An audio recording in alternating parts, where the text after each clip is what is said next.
If David Martin will forgive me, just to go back to what you said about independence, and I agree entirely with what you said. Having spoken to my own party's colleagues in the Flemish Parliament this weekend, I understand entirely the domestic situations that other countries are taking on board. But would you agree that at the moment it would be irresponsible to take any option off the table because, if nothing else, they're all negotiating tools and points of leverage with the UK government in what could become tense domestic negotiations within the UK? The short answer is yes. If you're pushing me harder from my own personal position, which I have thought about a lot since the 23rd of June, frankly, personally, I think the emotional case for independence is much stronger, but the Brexit settlement is critical in this.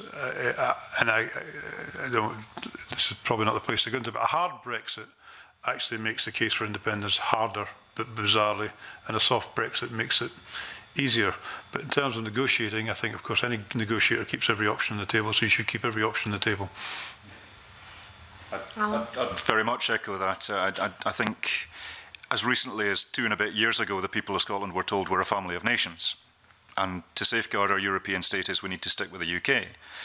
And then less than 2 years later, we find ourselves in a really very different situation. So I absolutely, no surprises, but I absolutely do think independence must be on the table, because that gives an urgency to the discussions and a leverage over the UK government. And that's recognised by everybody, not least in Brussels.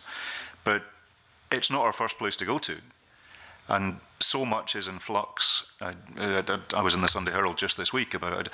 Until we can establish what we would become independent from, I think there's a number of dotted lines into the future where we can only tease so much out as yet.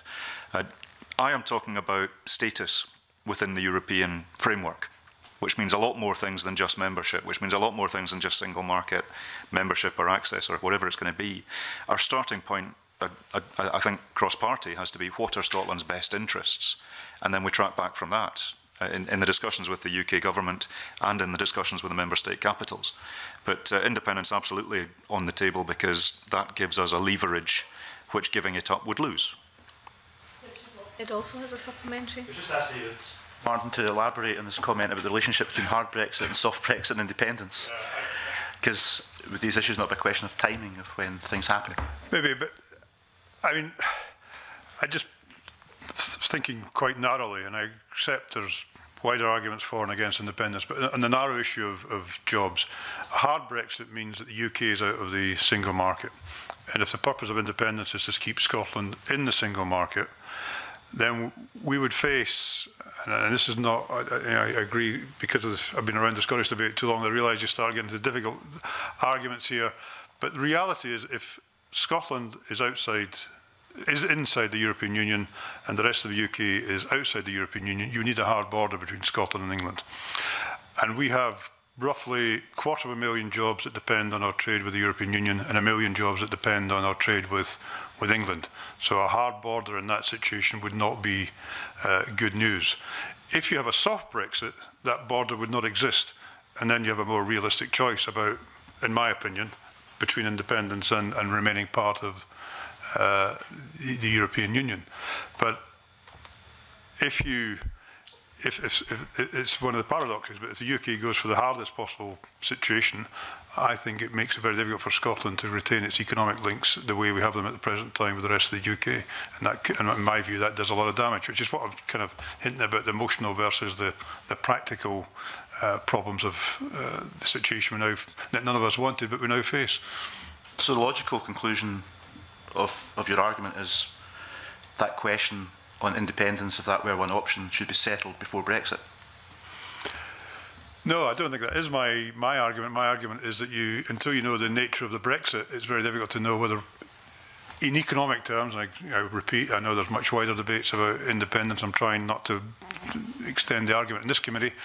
We can have them elsewhere. But in the economic terms, I think if the UK ends up with a hard Brexit, purely on economic basis, it becomes more difficult for Scotland to be independent. On a softer Brexit or a middle Brexit, there's an example of Switzerland and Liechtenstein, in that Switzerland and Liechtenstein are both in EFTA, but only Liechtenstein is in the EEA, and as I understand that there's some flexibility between those borders. There isn't a closed border, for example. Does that kind of illustrate the point that you're making, that you could have, if it was a softer Brexit, it's more easier to have differentiated relationships? Yeah, exactly. If you have a soft Brexit, then there's no need for a border between Scotland and England, even if one of us is in the EU and one's not. If you have a hard Brexit, my argument, my claim is you would need a hard border, and that's where the difficulty comes. And that's going back to the earlier comment about Northern Ireland. Nobody wants to see a hard border between North and South. And if we end up in that position, the only way to avoid that between Northern Ireland and Ireland, even that would be an ad hoc relationship, would be for the Northern Ireland, bizarrely, to have a hard border with the rest of the United Kingdom, which for a part of a country to have a hard border with another part of the country seems to me to be crazy, but it might be the only way of keeping that island together. As you said yourself earlier, and as certainly unionists in Northern Ireland have told me privately and others, I'm sure, is that would be completely unacceptable for the unionist community in Northern Ireland. Sure, no, I can imagine it would be. So,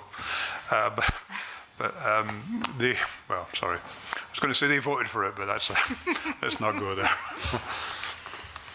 If I could perhaps just go back to a point that you made earlier, Mr. Martin, when you were talking about the social protection issues, which are actually, in many cases, they're not in devolved areas, and we seem to have a sort of consensus that Scotland should be able to, you know, negotiate and push in these devolved areas. But obviously, social protection, employment is not devolved, and you suggested that we should now look at transferring those powers to the Scottish Parliament. That was also a point that was raised by Nicola McEwen when she gave evidence to us last week. How quickly do you think that should happen?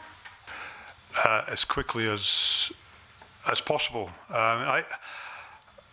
Again, it's sort of moving beyond the realms of this committee, but my own view is whatever happens post-Brexit, the relationship between Scotland and England has been fractured further than it already was, and that there's an argument now, if not for independence, at the very least maximum devolution of powers, and we need you know, even beyond the Devo Max we got post the independence referendum, we need a further movement of powers to Scotland as the only way of actually keeping the relationship workable. I know many people don't want to keep it workable, but if you want to keep it workable, I think maximum devolution is now the only option. Scotland clearly has indicated that it has a different set of preferences from the bulk of England, not even the rest of the UK, but England, and therefore, yeah, yet again, I think we need to be looking at another constitutional settlement, and among that, I think labour and employment laws is a key element. Yes. Do you think you can take your colleagues in the Labour Party with you on that? No.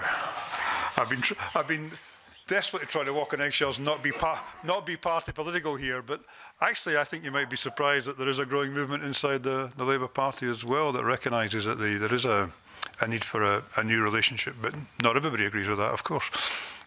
Well, I think at that point we'll end our session. Thank you very much to both our MEPs for giving the evidence in what is an absolutely fascinating session. Unfortunately, we have to close because we cannot be in session when the Parliament is sitting, so we'll now close this session. Thank you. Thank you.